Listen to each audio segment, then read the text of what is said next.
What's up everyone and welcome to my first ever Pokemon X and Y Wi-Fi battle! You guys may or may not know that I've been doing a bunch of live streams lately, Wi-Fi battling a bunch of viewers and occasionally other YouTubers on that live stream. If you don't, then go ahead and check it out down in the description. I might actually stream some Wi-Fi battles later today, but either way, I've been practicing quite a lot of this game.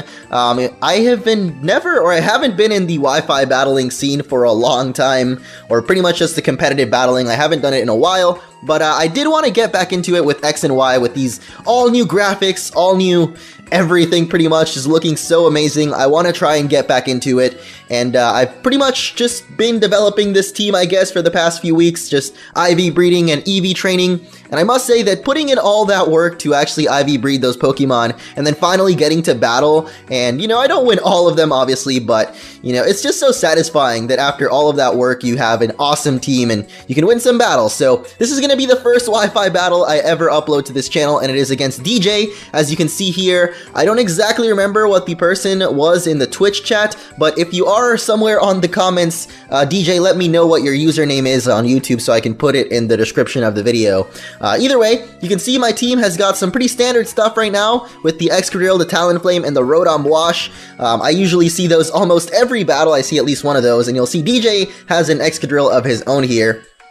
And then Carbink, Trevenant, and Lucario are my final three Pokemon. Either way, let's get into this battle. I know you guys have been waiting for this for a while, so I hope you enjoy. I haven't done this very often, so I'm probably not going to be very good.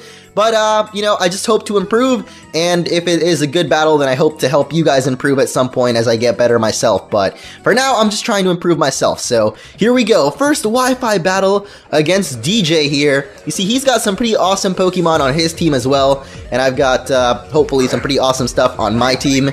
I keep mistaking my Talonflame, but thankfully in this battle, I did not. I have a Talonflame that I used to breed Pokemon, and I always forget to switch it out. But this battle, I'm pretty sure I have the right Talonflame. So, you see, he is leading off with his Greninja, and here is my outrageous Carbink. He's very, very outrageous. Just look at all those gems on him, man. Yeah, Carbink has been pretty much my lead throughout the entire time. I've been kind of switching stuff around on my team for a while, but Carbink has been one of the Pokemon that I guess stays up there. So, as he sets up his double layers of Spike, I am going to set up my dual screens. Of course, I've got the Light Clay item on Carbink, which pretty much means that instead of 5 turns, the Reflect and Light Screen are going to be lasting 8 turns. And you'll see that with the Light Screen up, Carbink, even though Surf is super effective, will take almost no damage there from the Surf on Greninja. So I'm going to set up my Stealth Rocks and switch out to Rotom, expecting him to use another Surf, which of course he does. I guess he's just trying to get rid of Carbink. Honestly, Carbink is just a suicide lead, so I wouldn't really mind if he gets taken out, but I do switch out for Rotom. One big problem that I have with Carbink right now is I set up my stuff and then I don't exactly know when I should switch out, so oftentimes I'll get set up on and then it'll be a pretty big problem because my entire team could get swept. But it's worked out pretty well so far. I actually really like the Carbink lead. As you know, right now we've got both Light Screen and Reflect, which will boost our defense and special defense. So, yeah, this is kind of an awkward time when we both are like, yeah, I don't really know what we're doing, so we're just gonna both switch out here. So he actually switches out with U-turn. He's, of course, a Greninja, a very fast Pokemon. He's a ninja. He's gotta be fast, but yeah. He U-turns before me, so he goes out to his base Goom, or the base Goodra here, which we're going to hit up with Volt Switch. Doesn't do very much damage, but, you know, at least we got to hit it up with the Volt Switch there, did a decent amount. And I go out to my Excadrill, pretty much just rapid spinning away all of those spikes. You will see in a sec, all the spikes have disappeared from the ground, and he's just going to go ahead and try to whip us into shape. I guess that was more for Rotom, but, you know, it doesn't do very much damage on Excadrill. Unfortunately, though, since the rapid spin is a contacting move, we actually get hit up with Goodra's special ability, or hidden ability, Gooey, which will now make us slower than Goodra. You saw in the first turn there with rapid spin we were faster, but now we are slower. But I saw that Flamethrower actually didn't do too much damage. I know that I can survive at least one more, so I went for the Swords Dance. That was actually a very bad misplay on my part, because he could have taken me out with Flamethrower twice, but I guess he was expecting me to switch out instead, so he switches out himself into Tyranitar. He is going to take this Earthquake like a man. I am very sorry, Tyranitar. Oh boy. But yeah, this is actually not a Mega Tyranitar. You'll see his Mega Evolution in a little bit. If you saw in Team Preview, he's got a Kangaskhan, and pretty much anytime you see a Kangaskhan, you know it's going to be a Mega Evolution. Mega Kangaskhan is a very powerful Pokemon right now, in my opinion. One of the strongest Mega Evolution, if not the strongest one, just because of how much like versatility it has with, you know, being able to hit 2 times with that Parental Wand ability. But we'll get into that a little bit later in the battle, as you will see the Mega Kangaskhan come in. But basically, he's going to switch, or I guess bring out his Greninja after the demise of his Tyranitar. So once again, expecting the Surf, I go into Rotom. I know that Greninja doesn't really run anything super special. This one has got Spikes, U-Turn, and now we see his last move, Dark Pulse and Surf. I know that my Rotom has very good special defenses, so this Dark Pulse is going to do a really good amount, but not too much. I actually kind of expected him to switch there, so I went ahead and went for the Will-O-Wisp, which kind of, I don't know if it really comes back to bite us or anything like that, but, you know, I was kind of expecting him to switch since I was going to go for the Volt Switch. So I expected him to maybe U-turn or, I guess, just switch out, but he doesn't go for either one. He actually just goes for the Dark Pulse, so we now burn his Greninja. Rotom cannot take another Dark Pulse, however, so I'm going to go ahead and switch out, expecting once again a Dark Pulse, but I guess he saw that coming, so he is going to set up one more Spikes layer. And I don't know, Greninja with Spikes is kind of weird. I have a Greninja. I don't have it on this team. I actually need to breed a new Greninja because it doesn't have perfect IV. So yeah, I'm probably going to have a team with a Greninja at some point. So far, this is my first team, guys, so I might have a couple of battles with this team, but of course I'm going to work on making some more later on. So yeah, I go out to Outrageous, basically because he can tank up almost anything. The Sandstorm is now over, which is pretty good. Outrageous also doesn't take any damage from Sandstorm, so it's pretty good. We get to set up one more Reflect. Unfortunately, Carbink is going to die here. So outrageous, man. I'm not sure if we set up Light Screen, we could have been able to survive another Surf. I'm not 100% sure on that one, but we might have been able to set up the double walls once again. But hey, at least we grant up the Reflect, which you will see is going to be very, very crucial in an upcoming part of the battle. So yeah. I'm gonna go out to my Talonflame here, or Brave the Talonflame. Very brave indeed. Takes out the Greninja in one hit. Dig Dug, the Excadrill, is gonna come back now. Actually, has he sent out Dig Dug yet? I don't think he's ever sent it out, but either way, as far as I know, Excadrills, usually the ones I've seen run special defense, no defense, and DJ actually told me after the battle that he himself was not running any defense on this Excadrill, so unfortunate, but he just goes out very easily. Unfortunate for him. Now this Talonflame here, I've had a little bit of troubles with, not just because sometimes I get the wrong one, but mainly because I run Acrobatics on him. I don't run Brave Bird. I've kind of been looking to run a different set on Talonflame, but I've basically been running Acrobatics Swords Dance as far as I go, or so far. But basically, the Flying Gem is not in this game, and I don't think it's going to be in this game since, you know, you can't transfer items on Pokemon Bank when that comes out. So I'm thinking of actually switching out for the Brave Bird and going for a more, like, HP-oriented set. You know, we'll lose out some speed, but I think it'll be good. So here I basically went for the Roost. He went out for Mega Kangaskhan. I'm not 100... Oh my goodness, why did I do that? No, go back. Please. There we go. Alright, I don't know what happened there. I pressed a button on accident, but I went for the Roost because I don't think this thing has anything that can really take us out. Oh my goodness. Okay, I guess we missed a little bit of the battle there.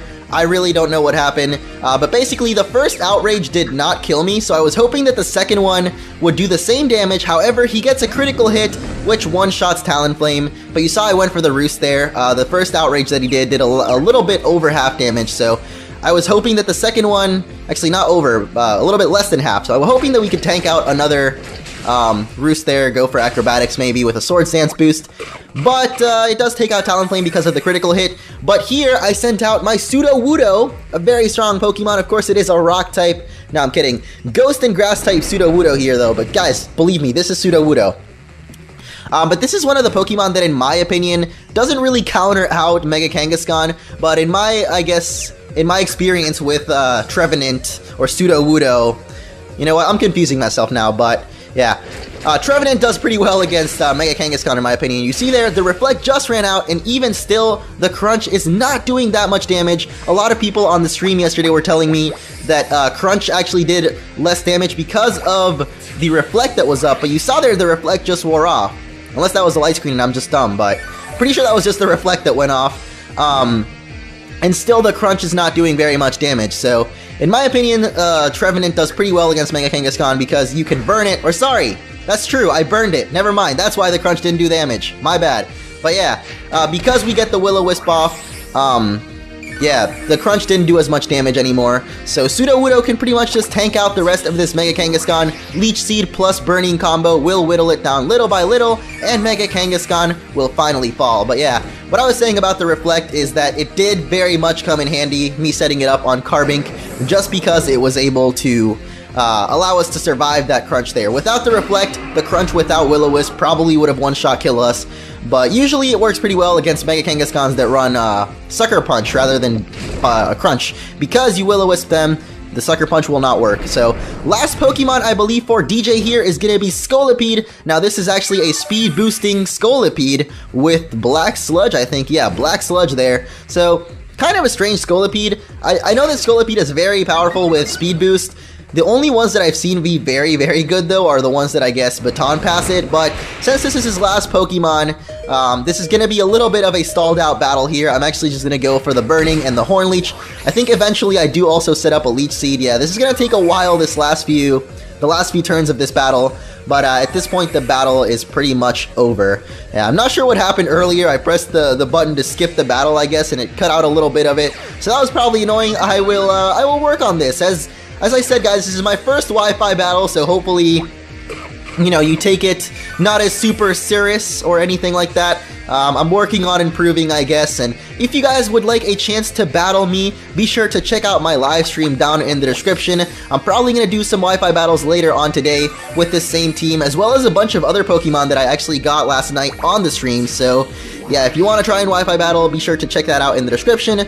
But as I said, I'm looking to improve. Hopefully you guys can also help me out with that. So if you have any suggestions for this team, or any suggestions as far as Wi-Fi battling goes in general, let me know in the comments. I'm looking to try and get better. But this Trevenant, though, is a very, I don't know, I really like Trevenant. Harvest is just a really strong ability. I don't know if you've noticed there, but I think every turn you've got a 50% chance of getting back the berry that you've got. So because I run Citrus Berry, we're essentially getting back a Citrus Berry almost every turn.